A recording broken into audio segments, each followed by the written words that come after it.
Hey, Shalini, I want to follow up with something that David said because it's really actually interesting to think about, for me anyway, to think about this idea that there's some exciting work happening on the real global side when we talk about climate, literally global. You know, we talk about climate change, and then the real intimate, which is about food justice and about my ability to feed myself and my family quality food.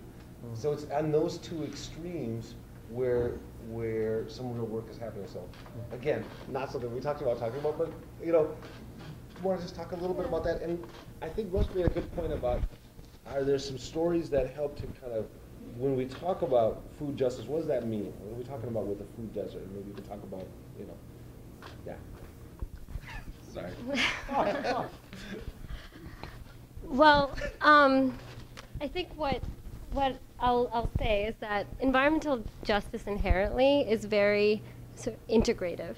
I think the movement itself links a lot of different issues, whether it's food, energy, housing, and it sort of, the narrative around each of those issues is an environmental or an ecological narrative around all those issues.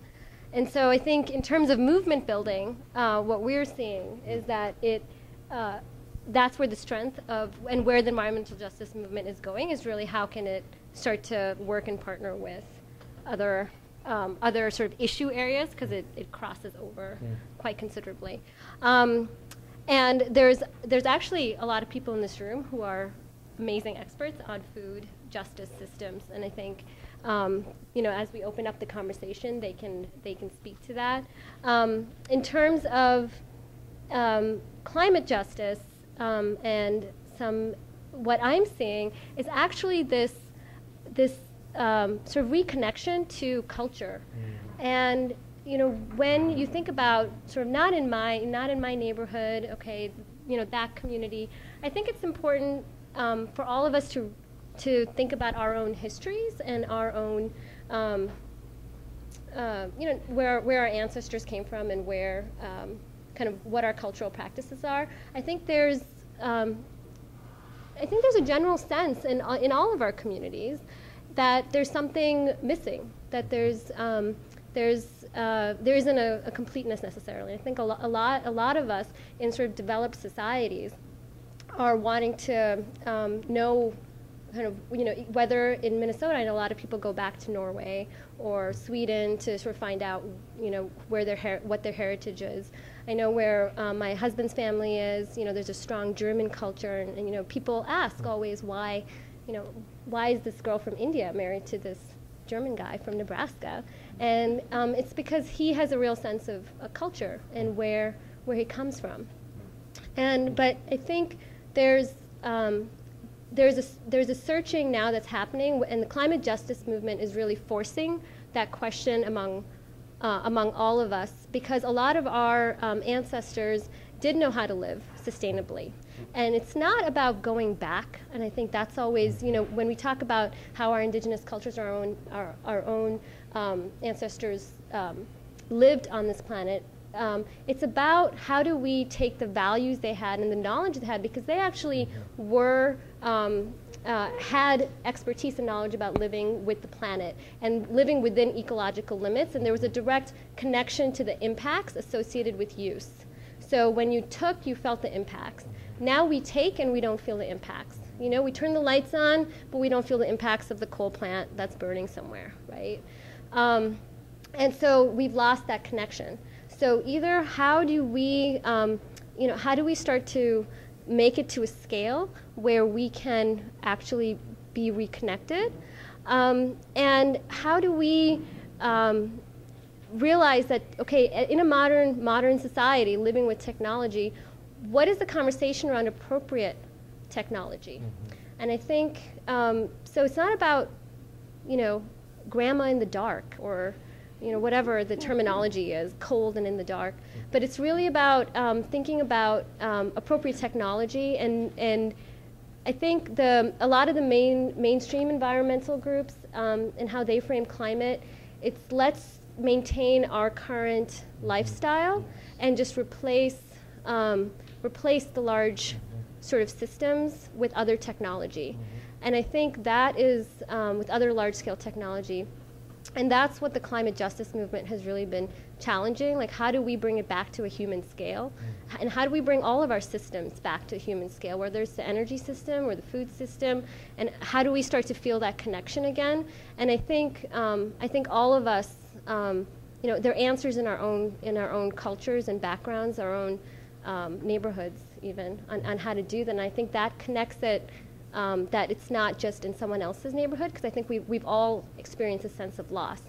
And I'll give you a personal example in that I think it just, you know, hit me recently that the reason I'm very involved in environmental issues, I mean, I grew up in, you know, Bombay, families in Delhi, and, you know, in very urban environments. So why am I interested in environmental issues?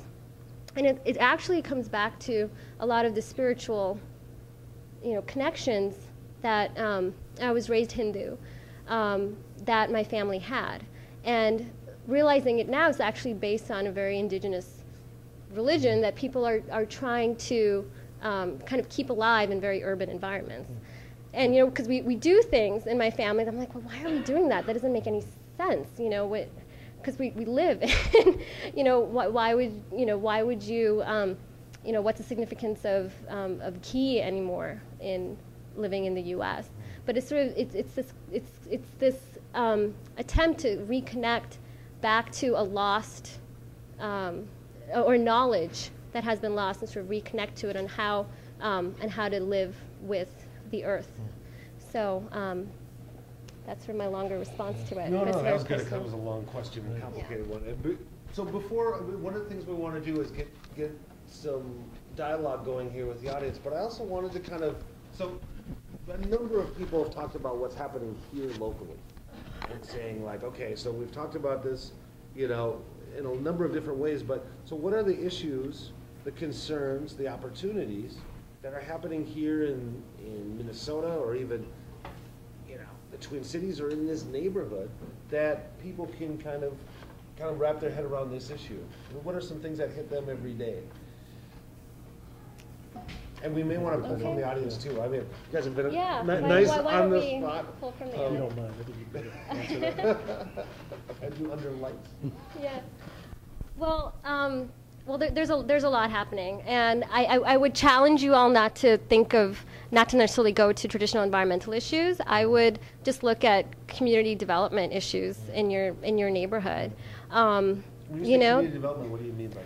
Well, for example, there's a lot of money right now coming down for efficiency in communities. Has anybody heard about these programs for housing efficiency that are okay? So a lot of communities have been targeted for it.